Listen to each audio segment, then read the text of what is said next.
వారాహి నవరాత్రుల్లో వారాహిని కుబేరస్వామికి ప్రతిరూపంగా కొలవటం కూడా కనపడుతుంది. యక్ష వారాహి అని చెప్పి అంటూ ఉంటారు. కొన్ని చోట్ల ఆవిడ్ని అశ్వారూఢ వారాహి లేదా అశ్వాక్రాంత అని చెప్పి చెప్తూ ఉంటారు.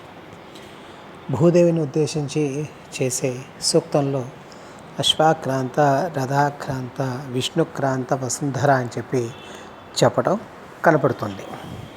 పృథ్వీతత్వానికి ప్రతిరూపమైన భూదేవికి వరాహస్వామి అత్యంత ఇష్టమైన సన్నిహితుడు.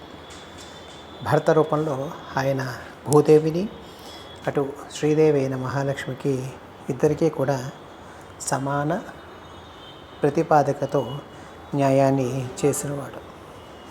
అటువంటి వారాహిని తంత్రశాస్త్రంలో వరాహ రూపంలో చూపించిన ఆవిడ లక్ష్మీ రూపంలో సుందరంగా ఉంటుంది. స్కాంద పురాణంలో పార్వతీదేవి సుందరుడైన వరాహస్వామిని చూసి నాకు కూడా ఇలాగా సుందర రూపం కలిగిన పుత్రులు కావాలి అని చెప్పి కోరుకుందట.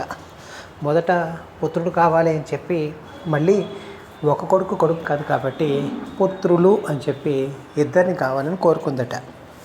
అందుకే వినాయక స్వామి మొదటి రూపం చాలా సుందర రూపంగా ఉండేదట. ఎంత సుందరమైన రూపం అంటే జనానికి అసూయ కలిగి అదే దిష్టి కింద కొట్టి తిరిగి ఆ కురూపి అంటే గజం లాంటి శరీరము ముఖము కలిగిన రూపం వచ్చిందని చెప్పి మనకి కొంతమంది పెద్దలు చెప్తూ వచ్చారు. కాబట్టి అందమైన రూపం కావాలి అన్నా, ధనం కావాలన్నా మనకి వరాహ శక్తితో సమన్వితమైన ఈ కుబేర వారాహిని పూజ చేయటం అనేది ముఖ్యంగా కొంతమంది చెప్తూ వచ్చారు. ఈ వారాహికి మనకి శ్రీ సూక్తంతో చక్కటి ఆవుపాలతో అభిషేకం చేసి సుందరంగా అలంకరించి ఆ సుందరమైన అలంకరణతో మన మనసు కూడా ఎంతో ఆహ్లాదాన్ని అదేవిధంగా ఆనందాన్ని అనుభవించి తద్వారా మనం కోనుకున్న వాటిలో మనకి తృప్తి కలగాలి.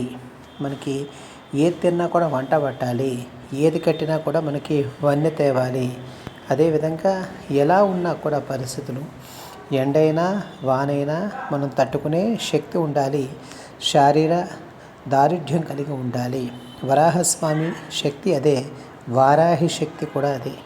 ఏ విధంగా వరాహానికి ప్రతి పరిస్థితిని, ప్రతి వాతావరణాన్ని ఎదుర్కొనే శక్తి ఉంటుందో అదే శక్తి మనకి ధారణ కలగాలి అని చెప్పి ఈ యక్షవారాహిని మనం ఇలా అభిషేకంతో ఆరాధన చేస్తున్నాం. జై శ్రీరామ్.